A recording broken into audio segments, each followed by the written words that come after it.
Como é que vão meus seguidores? Se você é nosso seguidor, clica aqui embaixo, se inscreve no canal, clica se identifica para estar acompanhando. Esse aqui é o canal Gastronomia e Hospitalidade. Eu sou Gustavo Freitas, sou seu anfitrião. E hoje, sabe o que nós vamos falar? Em época de coronavírus, a gente vai falar um pouquinho sobre aspectos legais e jurídicos na parte de hotelaria e de hospedagem. Tá legal? Muito interessante. Não perca, é importante para você que é do ramo de hotelaria. É muito importante isso daí que eu vou contar para vocês. Na verdade, eu vou contar a nossa experiência com esses fatos, né? Com essas questões jurídicas e judiciais que você precisa se explicar. Tá legal? Chama a vinheta e eu já volto.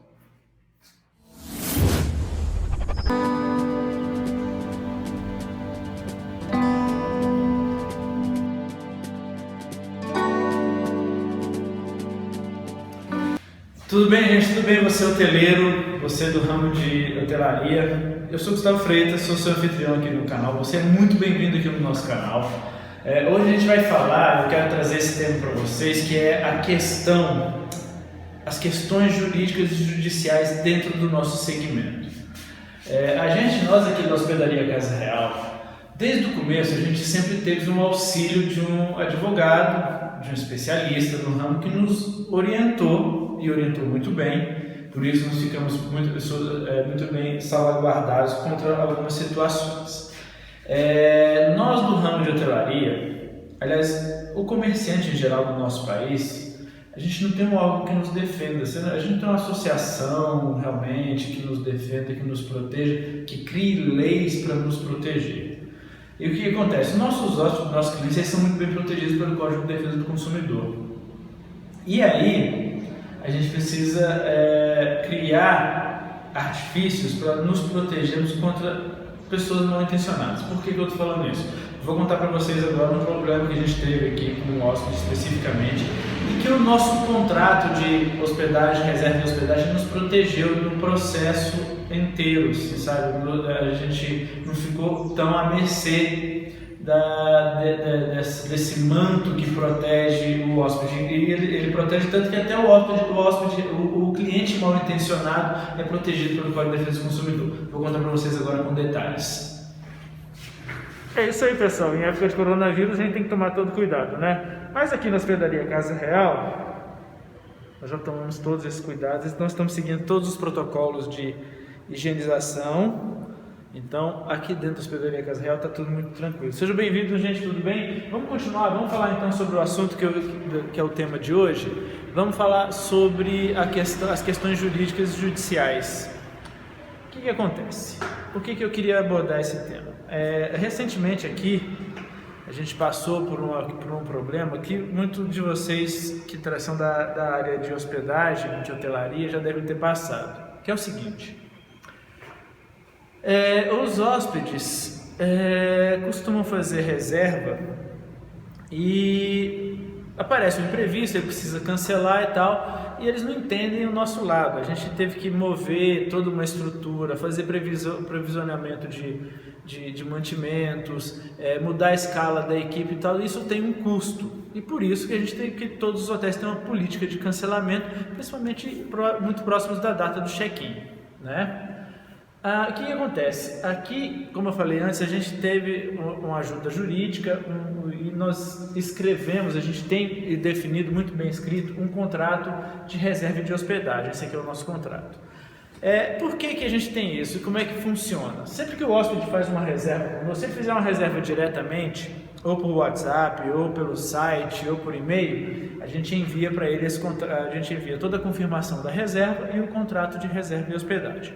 Quando ele faz a reserva por um site, pelos OTAs, a gente tem um texto para confirmação da reserva, pedindo para ele informar o e-mail para receber o contrato. Caso contrário, se ele concordar com a reserva e fizer o pagamento, ele está aceitando já os termos do contrato de forma tácita. Tudo bem? E ainda, quando o hóspede faz o check-in, ele tem que preencher toda a documentação e aí a gente imprime a ficha nacional de registro de hóspedes. Isso aqui todo estabelecimento é obrigatório a ter, é obrigatório pelo Ministério do Turismo, e o hóspede tem que assinar, ele tem que preencher todos os dados, documentação, tudo, e ele tem que assinar. No nosso aqui, quando a gente imprime, ele vem uma linha a mais aqui que diz exatamente: declaro estar de acordo com os termos e condições do contrato de reserva e hospedagem. E aí, por que isso?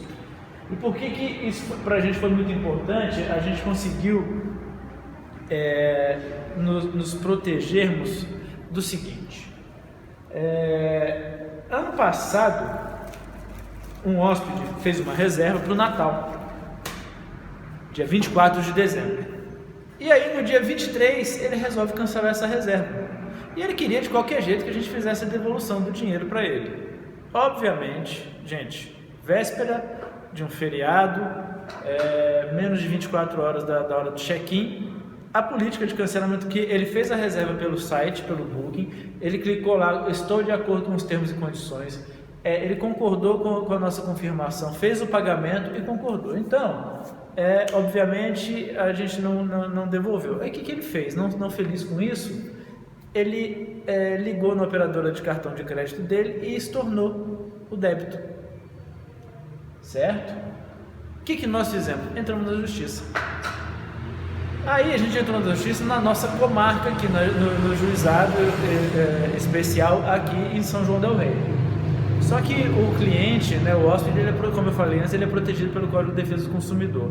Automaticamente o nosso processo foi arquivado, foi rejeitado, porque teria que entrar na comarca do cliente, né? Olha só como a gente... nós comerciantes somos prejudicados, né? O hóspede faz uma reserva aqui, ele nos prejudica e a gente tem que entrar com o processo lá. Tudo bem, pelo desaforo a gente contratou um escritório de advocacia lá na cidade desse hóspede e entramos com o processo.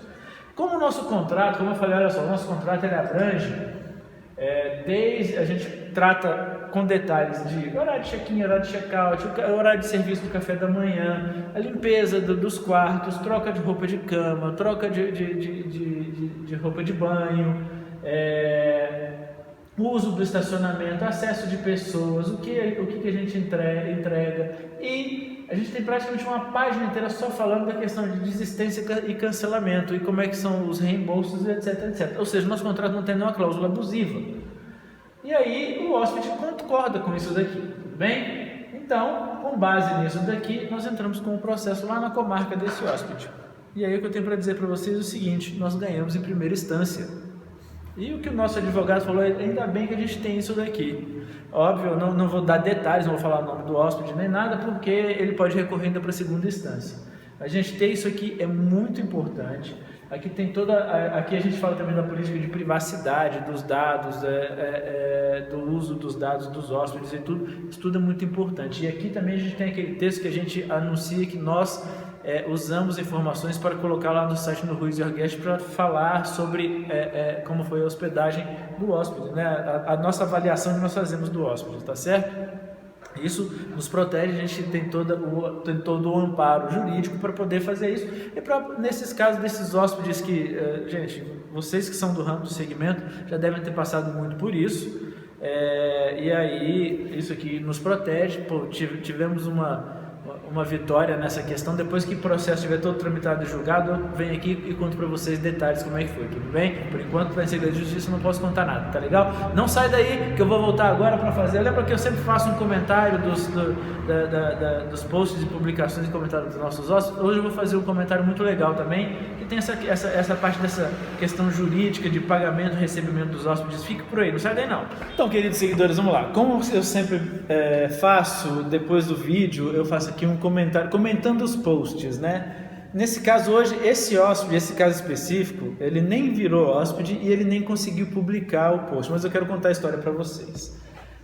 Seguindo a política dos sites e a nossa política de reserva é o seguinte: feita a reserva, o cliente tem que fazer um depósito de garantia. Em alguns casos é o valor da primeira diária, em outros casos, quando são pacotes muito grandes, é 50% do valor total do pacote. E se o hóspede não fizer esse pagamento, a reserva não é confirmada, tá ok? Esse hóspede, esse aqui, como ele não chegou a efetivar a reserva dele foi cancelada por falta de pagamento, eu posso até dizer o nome dele, é o senhor Luiz Henrique.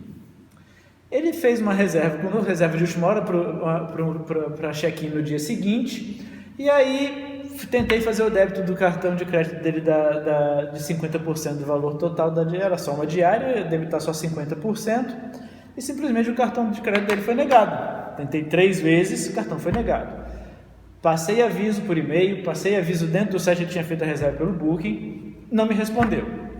Como nesses casos de reserva para o dia seguinte, ele tem até 4 horas para responder. Passadas as 4 horas, não respondeu, não ofereceu outra forma de pagamento, a reserva foi cancelada. É política do site do Booking, é a nossa política. Isso é informado, o hóspede sabe disso. O que aconteceu? A reserva cancelada, num dia de semana, não tinha outro hóspede, pousada fechada, estava tudo arrumadinho e tal. Ele chegou aqui, começou a tocar interfone, eu vi nas câmeras depois. Começou a tocar interfone, tocou e foi embora. Aí ele teve a audácia de me mandar uma mensagem. Botou a mensagem lá dentro do site do Booking e mandou mensagem por e-mail também. Um absurdo. Fiz uma reserva, cheguei aí, não tinha ninguém, só um interfone e não fui atendido. Se não tem condições de atender, não anuncie. Tive que procurar outro lugar de emergência. Sou Luiz Henrique, olha só. Se o seu cartão de crédito, que tem um relacionamento com você há mais tempo, não confia em você, não sou eu que vou confiar porque eu nem te conheço, certo? Se eu fez uma reserva e não fez o pagamento porque não tinha saldo, porque o cartão era inválido, não me interessa, a reserva foi cancelada e foi enviado 3 mensagens, 3 avisos para o senhor, tá bom? A pousada realmente estava fechada, ninguém atendeu. Eu não vou montar estrutura para atender uma pessoa que não tem uma reserva, certo? Uma pessoa que eu não tenho nenhum negócio a tratar com ela, ok? No dia seguinte eu recebi o hóspede chegou aqui, ele tocou o interfone, ele estacionou o carro na garagem, ele foi recebido na nossa recepção, sabe por quê? Porque ele fez o pagamento, ele seguiu as normas e as regras para confirmação da reserva, simples assim, ok? Se o senhor ficou chateado, fique chateado com o senhor mesmo. O senhor é a única pessoa errada, tá bom? Gente, muito obrigado, valeu. Clica na sineta, acompanha aqui, compartilha se gostou e acompanha o nosso próximo vídeo.